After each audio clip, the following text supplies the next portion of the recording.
So when it comes to Southern response, as you heard there has been no response from the CEO.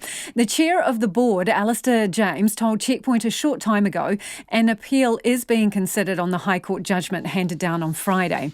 Mr James also told us that Southern response customers can be assured that their unresolved claims will be handled by another agency in some form or another once Southern response ceases to exist at the end of the year. We also asked Grant Robertson to come on, either in his capacity as Finance or Earthquake Commission Minister. But as you heard Logan mention there, he issued a statement saying he has sought advice from Treasury about potential liability. The minister responsible at the time was former EQC Minister Gerry Brownlee. So I asked him when he found out that Southern Response was running a two-quote detailed repair analysis. When I read about the judgment. You didn't have even an inkling before then? No, not at all. We knew that Southern Response was going to be an expensive exercise. Remember that we bailed out AMI, which was a mutual insurer, so effectively all of the policyholders were the owners of the company. But it was massively underinsured. It became pretty evident fairly quickly that they were going to have trouble making good on all of the contracts they had. And that, after a period of negotiation, led to the government saying, look, it's all over for you guys. You're going to have to, one, relinquish the brand to the government, which we sold the name to, I think it's IAG Insurance, ended up buying it for about 250 or 60 million. And we knew that we then took over the reinsurance policies on the remaining obligations. That was well short, along with the 250 of what it was eventually going to cost. But we knew that was the case. It was set up as a run-out insurer, and the simple instruction was that they had to meet the obligations, the contracts that AMI had. So they were running this system when you were minister, whether you knew about it or not. This is what they were doing, running this two-quote system. Now that you know about it, what do you think of it? Can I just say I'm not familiar enough with either the case or the full judgment or the operational practice to be able to make a comment about that.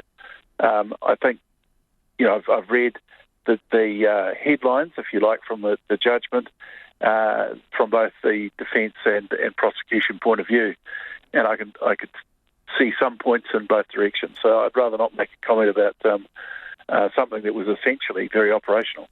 So, it was an operational matter. May 2011, the court judgment says senior managers at Southern Response decided on this approach, an approach that's now been ruled by the court to be deceptive. Who were the senior managers at Southern Response at that time who would have had control? I guess the senior manager, the chief executive at the time, was a gentleman called Peter Rose. But look, I'll tell you what, I've got a lot of time for the man, because I think he took over. He was brought into AMI initially to try and sort out exactly what their position was, and was certainly instrumental in reaching a position that said actually they can't meet the obligations, and then became chief executive of the run-out insurer Southern Response, and I think did a pretty good job with what was an incredibly difficult circumstance. So do you think this was a pretty good job as well? I mean, the court said that they were misleading and deceptive. And that's the court's finding, and I think it will now be up to the current board to decide what they do about that. It's not for me to either criticise the judgment or defend Southern Response or mount any sort of suggestion that the judgment was an error. So Southern Response was obliged to report all its financial liabilities to the Crown, so presumably you as Minister at the time. Were they reporting the higher damage repair assessments in their liabilities to you, or were they doing something else? There was always a range of possibilities, and that was because no one quite knew exactly how people would react to the policy, to the negotiations around each of their policies. Did you ever ask them to save money, to try and keep a lid down on cost, to look for places where they could cut costs?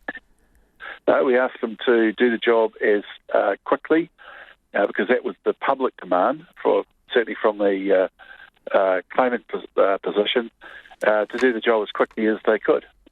Was it your expectation? But remember also that they were protecting the reinsurance policies as well. So it was a very interesting balance that they were going through. Was it your expectation as Minister at the time that they would be fair and honest in their dealings with claimants? Yes, of course. That was the reason we set them up. We felt but they weren't on your watch. But they weren't, clearly. The court has found they clearly weren't. Well, that's not in all cases. And I think until I know more about that, I wouldn't make a comment about that. I don't believe that either the board or the senior managers who were part of the board's reporting to the government were being deliberately dishonest. Well, on-solds, as we've been told from the announcement last week, are going to cost taxpayers around $300 million.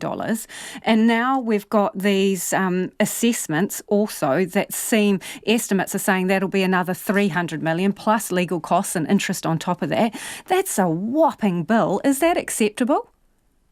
The whopping bill was there right from the word go, from the failure of AMI. Remember that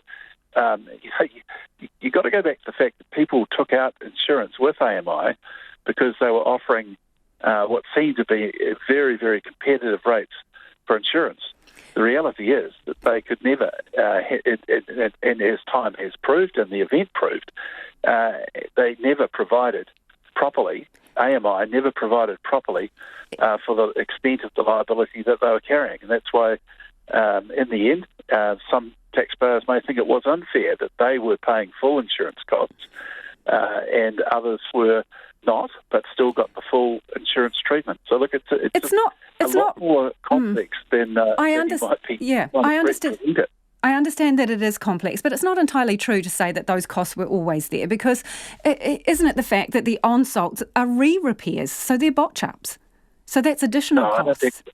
The term botch annoys me immensely because it was a Labor Party construction whilst in opposition. What term would you prefer we use? They were, they're underdone, they're poorly done, they're shoddy, defective? You're trying to suggest that was the general approach and the general outcome from all of those settlements. I don't think that's the case, and I'm sure that you can't prove that. So do you think that the $600 million plus that taxpayers are now staring down the barrel of is a reasonable cost, and it is in no way because of inadequacies or failings on Southern Response's part? Well, if you think about it, if they had made those payments initially, it would have been part of the cost anyway. So why didn't... All I'm saying is that I don't think I know enough about this particular case and the practice of the company, and frankly, I don't think in your questioning you do either, to be able to make blanket statements like that. So if you think that these costs were always there, why didn't you have a contingency fund for them? Why are they being dealt with now? Well, the reality is the government took on the obligation. There was no quantifying or limit to the quantity of that obligation. There were estimates about what it might cost, but no finite cost, because no one knew exactly what that finite cost was going to be. Does someone need to be held accountable for this? Do heads need to roll? I don't think that I'd be prepared to say that at this point. I think there's got to be a whole lot of consideration of the judgment and a better understanding of what was reasonable practice in the circumstances. Do you think there's cause for the Serious Fraud Office to get involved in this? No, I don't think there is. Why not? Because that would imply that there had been some criminal activity, and I don't think, and therefore some pecuniary gain to some individuals, and I don't think that's the situation here at all.